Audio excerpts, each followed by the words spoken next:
Mexico's Institute of the National Housing Fund for Workers is one of the largest mortgage lenders, and Infonavit is the main financial institution in the world in terms of the size of its portfolio, which stood at $70 billion at the end of 2013, and the fourth in terms of mortgage loan origination with 70% of market share. Joining me now is Alejandro Murat, CEO of Infonavit. Well, Alejandro, investors are increasingly looking towards Mexico.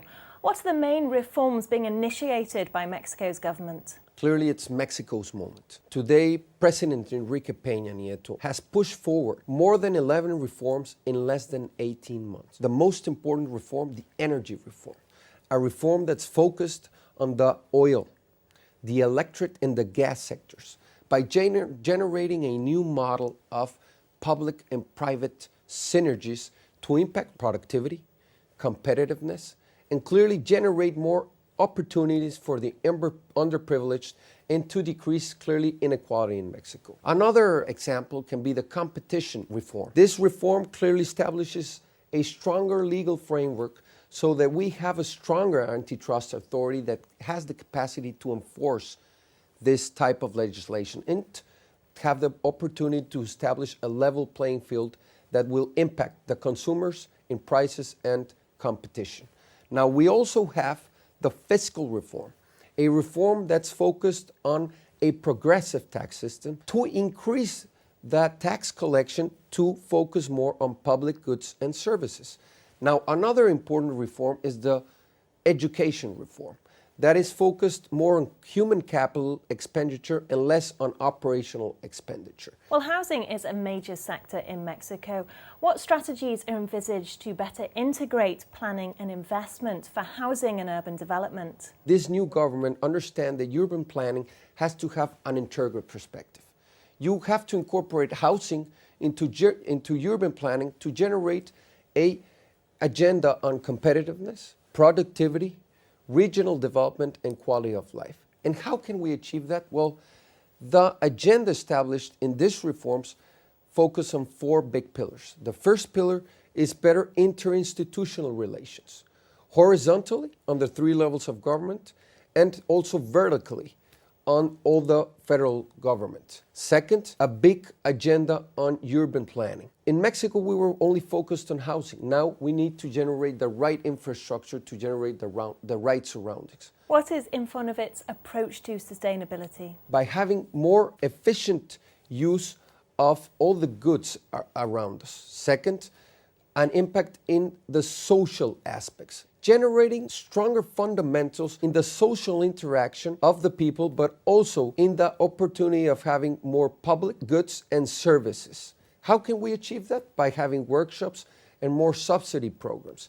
And the third and most important, an impact in your economy. And that is generating a stronger net worth. Well, one of your main value propositions is your green mortgage scheme. What's the main results you've seen in this area? In the last years, we've been able to give 1.6 million green mortgages. And why is this important, and what do we understand by a green mortgage? Well, a green mortgage is the capacity to increase your credit possibilities by incorporating in the housing model eco-technologies that give an impact on the workers in their expenditures and their quality of life. In the last year, just in 2013, we were able to generate reductions of more than 250,000 CO2, which is basically around 700,000 trees. We are also talking about more than $60 million in expenditures, around $17 per household per month, that we were also able to generate savings on.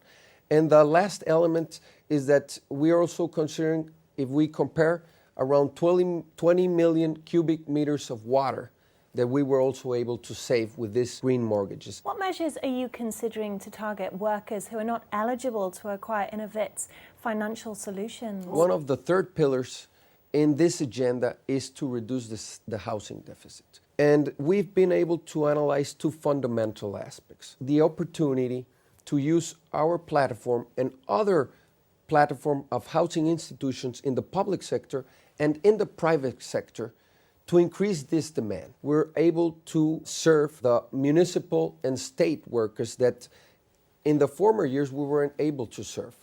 But these workers are in the formal sector, and this is a way to increase demand. We're talking about maybe 2.5 million workers. Another scheme that we're working on with the Minister of Finance. This is to incorporate the possibility for more people to use the social security benefits and, of course, the benefits that Infonavit gives with the housing scheme. Well, finally, what other sustainable initiatives are in store for you for 2014? For the first time in the history of Mexico, we were able to establish a universal insurance coverage for the quality of the houses.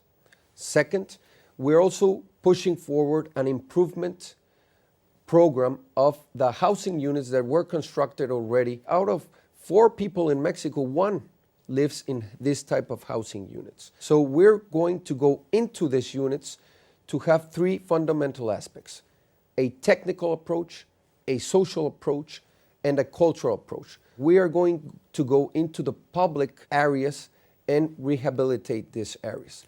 We will go also in-house with credit services so that people can improve their houses. In the social aspect, we're generating workshops and also subsidy programs to generate a better and more efficient surroundings. And the cultural aspect is that we're incorporating, of course, other programs like painting programs, and for the first time, Wi-Fi public areas for free so that people can generate more interactivity. Alejandro, thank you. Thank you, Jenny.